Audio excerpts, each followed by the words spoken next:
everyone, welcome to Spiritual World. This is Jean. This week we're gonna talk about a book called The Body Keeps the Score by Bessel VAn Der Kolk.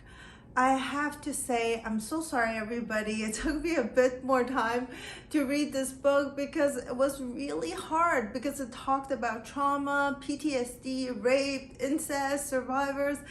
When I read it and all the different kind of experience, it was very, very tough for me emotionally.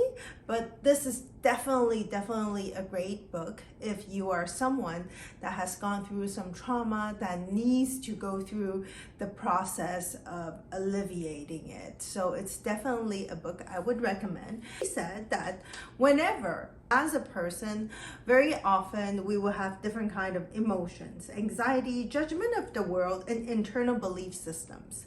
Because we have that, it becomes a form of feeling. A feeling is very brief. And once it's sustained after hours or days, it becomes a certain mood. You have a specific mood that you feel like that for a particular time. But once it lingers for months, it becomes a longer term, it becomes a temperament. Emotion is lasting so long for years, it becomes a personality trait. So for example, for a lot of people that have gone through PTSD, very often they will have a harder time because they will create a specific type of trait.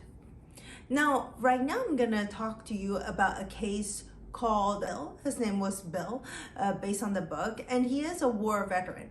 And inside of this book, he talks about how Bill met one of his best friend when he went to the Vietnam War. They went to the Vietnam War together. They really got along so well together, and it was like his best friend, and they always do different kind of things together, and they were great comrades. And then one day they went to the pub. They had the best time, the best fun, and on their way back, his friend got shot by one of the Vietnamese soldiers. And that really stuck with Bill, and Bill was shocked, in total absolute shock about what has happened. And when that has happened, he was so terribly shocked that the following day, he went to a nearby villagers filled with innocent civilian, Vietnamese civilian. He raped the woman, and he also killed the man in the village. So in that sense, he actually got so traumatized that he could not counter how he felt inside. Then after he came back to the States and he was in therapy and he was sharing this story. And it's very hard for people like Bill, a war veteran that has gone through so much challenging moments, and to be able to live in the present moment. So most of the time, whenever if they are walking the street, they see kids, they might be remembered of an instance. Oh, when I was in the war, there were kids, and we needed to protect kids. It will stimulate them to go back in that moment. If they see cars, it might stimulate them. Maybe it will remind them of a specific memory. A lot of things will constantly stimulate these war veterans. And as a result, even if they are being placed back in the present moment right now, they would still be reinforced in the past moment and not being able to stay in the present moment. So inside of the therapy, he says, how do you allow these trauma survivors to stay in the present moment and dissociate from the past moment that they have encountered? A lot of people that were probably like rape survivors, or there were incest survivors, or people that have gone through war, or different kind of trauma or abuses, being beaten, being hurt, they all have different kind of stressors. And a lot of times, in order for them to readapt, because they're very stressed out in the present moment, because they feel nothing safe for them, they're not in a safe place. Even if there's absolutely nothing happening right now, all is peaceful, they could find a stressor. A lot of time, because the person that has gone through the trauma cannot stay inside of that moment because they feel it's very, they're constantly stimulated, they're constantly stressed out. Not even they use just drugs, not even they just use different kind of alcohol to numb themselves. Some people will even do very extreme activities, bungee jumping, or they would do like skydiving or things that are very dangerous. So they feel stimulated, they feel recalibrated to be in that state where, okay, now I do a lot of very anxious things. Now I feel much more at ease, much more at peace, because it will recalibrate themselves from that stressful and stimulant moment. So they feel much more calibrated.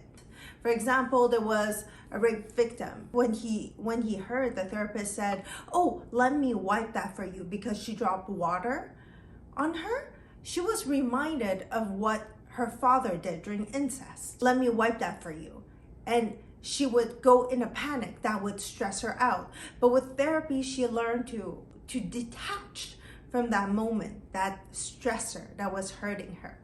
Now, there's also the theory of Sullivan's dog. When you are a survivor, a trauma survivor, very often, even if they got abused in their home, they will still go back to their initial home.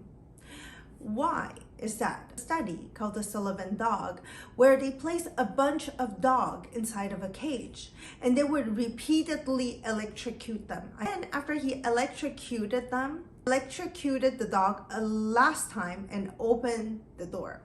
And then the dog just stayed inside of that cage and they would not come out. And inside of that moment, it needed the therapist to drag them outside of the cage for them to come out. Otherwise, it would stay inside of that cage. So this is how much what trauma would really affect how you feel in the situation that's going on inside of your head. Now, there's also important for us to know there was another case. Her name was Marilyn. So Marilyn is an avid tennis player. So she likes to play. She goes every week, she plays, and she has a great tennis partner that they get along and they like to hang out. There's mutual interests and things like that. So one day, Marilyn invited the men over and nothing happened, and they were just talking and chatting, and then they fell asleep. Inside of the sleep, the men accidentally touched her, and Marilyn jumped out and say, "You bastard, how dare you touch me," and things like that. Of course, the man was shocked and he fled the scene. Of course, the man kept his distance from Marilyn, from my understanding. From that end, Marilyn didn't understand what was happening to her, so she went to therapy and she met Dr. Van Der Kolk, asked her how was her childhood, and she said, "I think I was fine." She doesn't have any memories of what happened to her before 12 years old, but she thinks she has a very good childhood. So he asked her to draw a family picture. And it was a very daunting family image.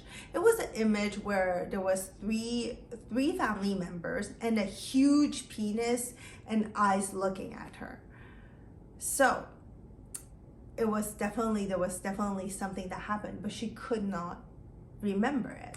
Gradually with therapy, she started to learn that she was raped when she was 8 years old by her father. And a way for her to feel okay with it, because she was 8 years old and she still had to live with this man. A way for her to cope was to pretend that nothing happened. And whenever she would go hide behind her mother, of course, she didn't tell anything to her mother, she would just go hide, her mother will give her some scolding. Why does she constantly make her father mad? Or she would say, give her a very wimpy responses. So the kid did not feel very, very much protected. And Marilyn felt she had to take things back into her hand. So whenever her father would molest her, she would disassociate herself and she would see her father molesting this girl, but she would float up to the ceiling and look at what happened. In that way, it was a way for her to protect herself. So she dissociated herself from the situation in order to preserve that protection mechanism for her.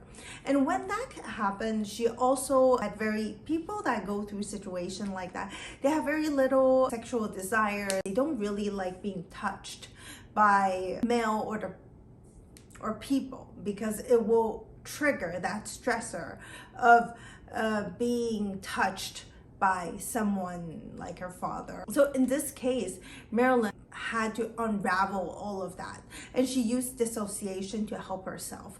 Of course, in a next video, I will introduce different kind of method that Dr. Van Der Kolk talked about, how to use different kind of therapies in order to heal from trauma session. I hope on this journey, may you be well and heal well. Thank you.